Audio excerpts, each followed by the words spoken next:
When you're an excellent worker but lost your job at, say, 42, and your employer actually hired a younger fresh graduate to replace you, you might be considering to sue your employer over the age discrimination. Cases like this are filed under ADEA had been soared in the recent years. So today I will share the content of Age Discrimination in Employment Act of 1967. What's the content? An important factor, how to prove the causation, and some facts in real practices. So first, what is ADEA? The Age Discrimination in Employment Act is a federal law that protects workers and job applicants whose age is 40 or older from age-based discrimination in all aspects of employment. And the act covers the employer who has 20 or more employees, and this includes public employers, employment agencies, and labor organizations with 25 or more members. So in terms of employment decisions, the act covers areas including compensation, benefits, terms, conditions, and privileges of employment. An example is like you can't put a notice of employment with an age preference or a limitation of age. You can't force retirement for the non-federal employees. There are exceptions of ADEA similar as other Anti-Discrimination Act. For instance, it does not apply to elected officials, independent contractors, and military personnel. And there are situations where you can use compulsory retirement under ADEA. So the example is like if you are an executive in a policy-making position, or if you have a pension over $44,000, or if unsatisfactory performance can be shown, then it is okay to use compulsory retirement. Or if the employer can prove age as a BFOQ is reasonably necessary character to the normal operation of the business. For example, bus drivers, pilots, then they are exempt as well. So then to prove age discrimination, an important change was made based on a Supreme Court case in 2009. In Gross versus FBL Financial Service 2009, the Supreme Court ruled that a plaintiff must prove that age was the but-for cause. And this made it tougher for the plaintiffs to make the case. It increases the bar. So what's the difference between but-for and motivating factor? In this case, at the lower court, actually it was using motivating factor, but the Supreme Court ruled that it has to use but-for cause. So Jake Gross was the vice president at the Iowa-based insurance firm FBL Financial, and he was among a dozen of employees on a list of staffers being demoted. Our older workers. Gross was 54 at the time, and he was also one of the top performers.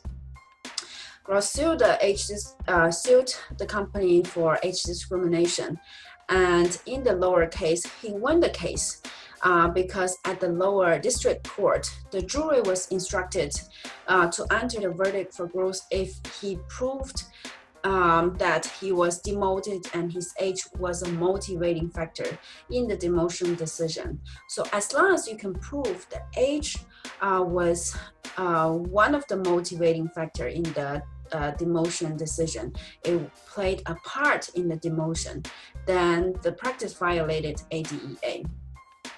And the jury returned a verdict for Gross.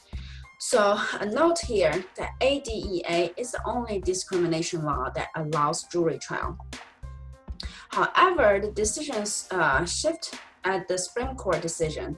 The Supreme Court ruled that a plaintiff bringing the ADEA desperate treatment claim must prove that age was the but-for cause, which means it has to be the only motivating factor that the burden of persuasion does not shift to the employer to show that it would have taken an action regardless of age, even when the plaintiff was produced some evidence that age was one motivating factor in that decision. So for this case, the shift of proving motivating factor to but-for cause increase the difficulties for the plaintiffs. If a plaintiff suing under ADEA must meet the but-for standard by proving that his or her age was the reason he was discriminated against. By just showing age is one of the motivating factors for the discrimination is not enough. So, as I mentioned, the number of cases has been increasing. And from the perspective of cost, the employer would always want to save the cost of labor. And the fact is that for the older workers, the salary is usually higher than the market price for the same skill based on the length of the service. When the labor costs have to be reduced, the older worker can be replaced by a younger person who may be as well qualified, but at a less cost. As an employee who sue under ADEA, it becomes harder to win. First, the Supreme Court case of the Gross set the bar higher for employee to prove the age discrimination. And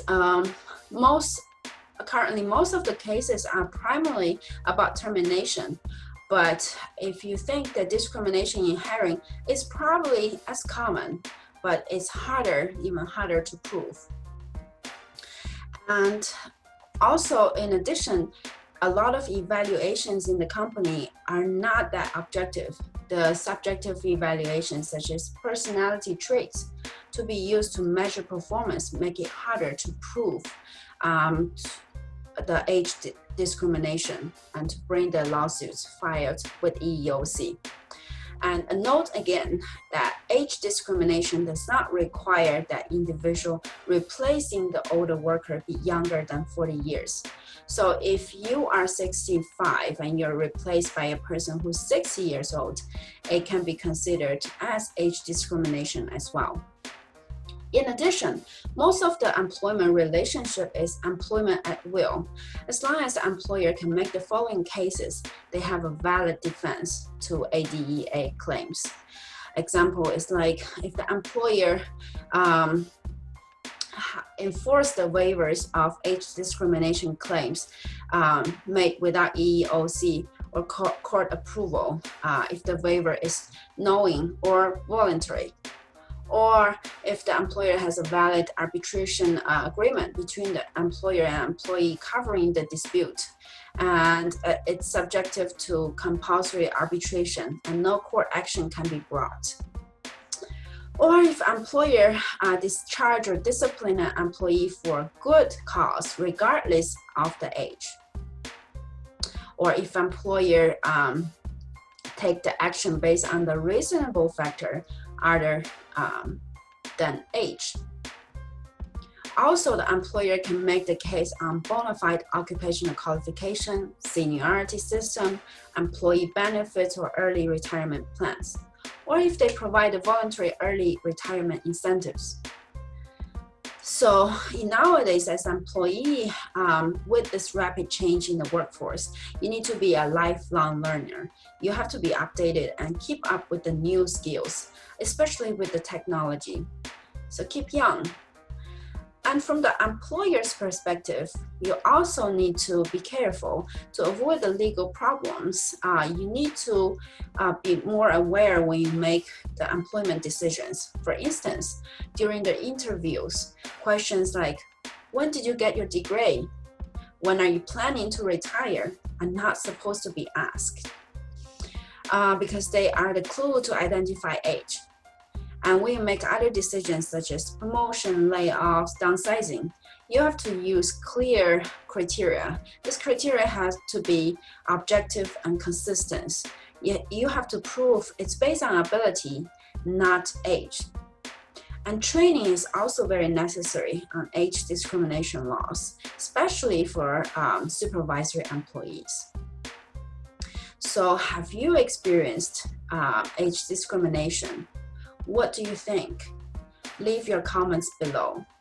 Thank you.